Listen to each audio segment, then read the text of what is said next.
Hey everyone, Matt here. Today we're going to look at two products from Fosi Audio, their ZH3 DAC headphone amp preamp and their new i5 headphones.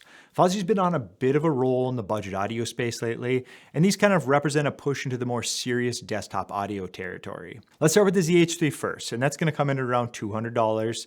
And this is competing in that sweet spot where you're getting real-world performance improvements over the really entry-level gear, without breaking into the four-figure region, which is nice if you can avoid it. And I was actually shocked at how well they did here. Right away, the ZH3 feels more substantial than the price would suggest. The build quality's there, it looks the part, and it definitely doesn't scream budget at all when you're holding this in your hand. A proper aluminum chassis that has a little bit of character, the front panel that gives you that multifunction dial, and it's going to cover your volume as well as your menu navigation and input selection.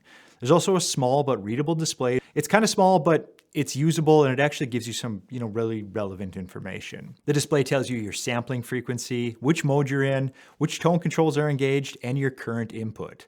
Push the control knob and you can cycle through the inputs and outputs. You've got PO, and that's going to be your peer headphone out.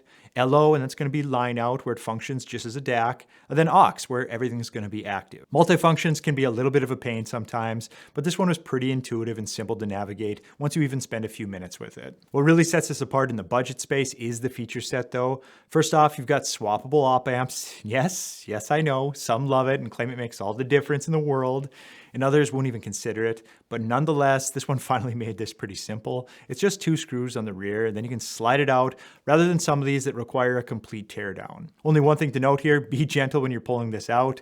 Only pull it to the point of accessing the op amps. Any further and you might risk pulling the ribbon cable out on the front screen. Then you're really going to be doing that total teardown that you were trying to avoid. The sockets inside accommodate basically all standard op amp sizes, from singles to duals.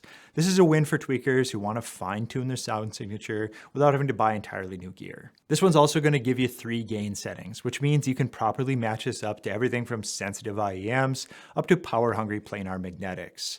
There's also tone control bypass for the purists who want the shortest signal path possible, which was my general usage on this. When you select the headphone output mode, you do get access to all these options, the gain stages, the tone controls, even the different DAC filter settings.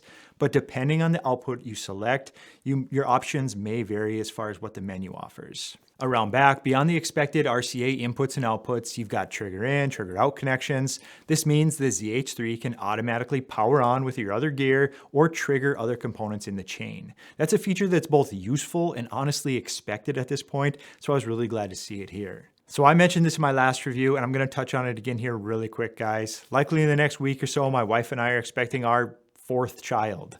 I filmed a number of videos over the weekend in anticipation that I might be out of office for around a week, so stay tuned this week. I'm going to try to release a few more videos yet. There's a little bit of everything in there, and if you could please send a subscription this way, drop a comment down below, consider it contributing to the new baby fund. Thanks, guys. I do appreciate you. The inclusion of the analog input is something I want to highlight here. This isn't just a headphone amp / DAC, it's a proper preamp that can handle analog sources too.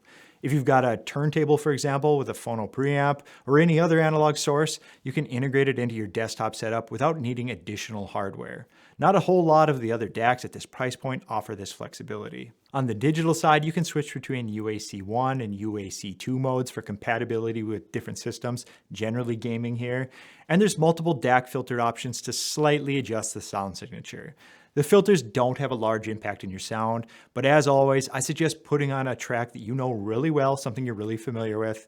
Sit back in your listening position and cycle through these with a remote and see where you end up. I would even suggest doing this blindly so you don't know what the terms and descriptions are on these. Then it's not going to influence you, and just see what happens there. How the ZH3 actually sounds, I've been running the ZH3 with various headphones over the past few weeks.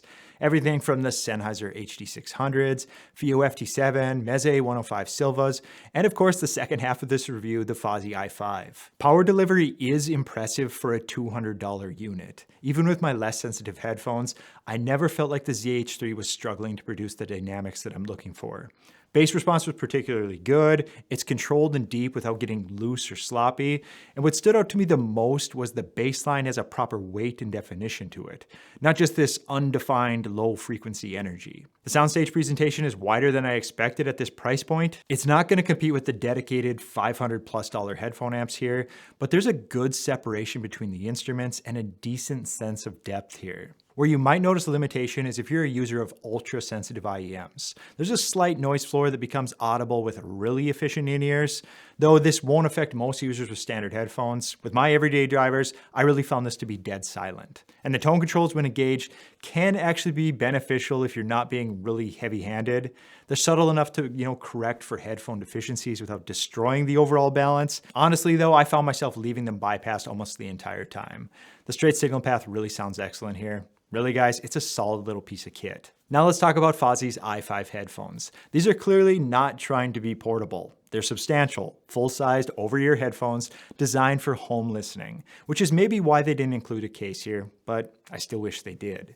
But despite their size, they're surprisingly comfortable for extended sessions. The ear cups are deep enough that your ears don't touch the drivers, and the clamping force is kind of in that sweet spot where it doesn't feel like your head's in a vice. The build quality definitely feels appropriate for the price point. Actually, it's kind of really good for the price point, and I would say even better than some of the usual names here. They really did a lot right. We're not talking about hand-assembled precision engineering here, but everything feels solid and well put together with a purpose.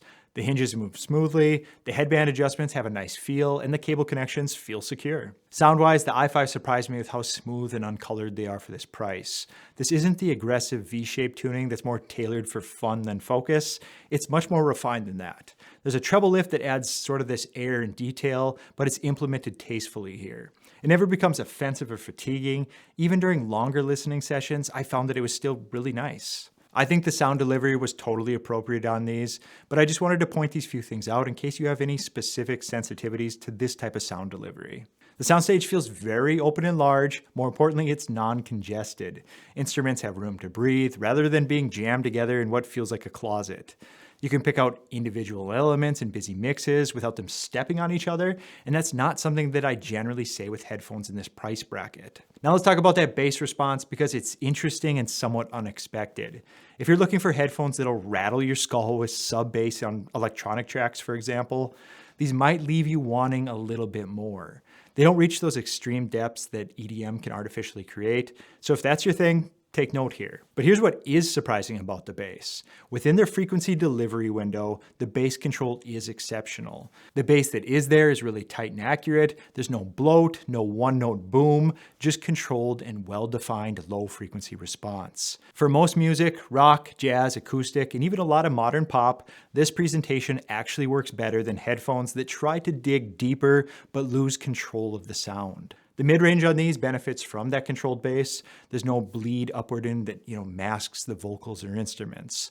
Vocals come through with good clarity and natural timbre. It's not the intimate forward mid-range, but it's balanced and truthful, and that's something I can really appreciate. Tonal balance overall on these receives strong marks for their price tier.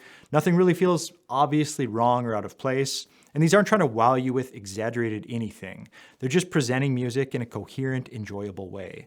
That might sound like faint praise, but achieving proper tonal balance at this price is harder than it sounds. But let me be clear, these aren't giant killers. I'm not going to sit here and tell you they compete with headphones costing 3 times as much. But within their price range, they definitely stand up to and beat many of the competitors, which I didn't expect as this is kind of their first attempt in this space. Pairing these with the ZH3 creates a synergy that works really well. The amp's slight warmth complements the i5's relatively neutral tuning, and there's plenty of power on tap to drive them to satisfying levels. Now let's talk value. The ZH3 at $200 is a really strong offering.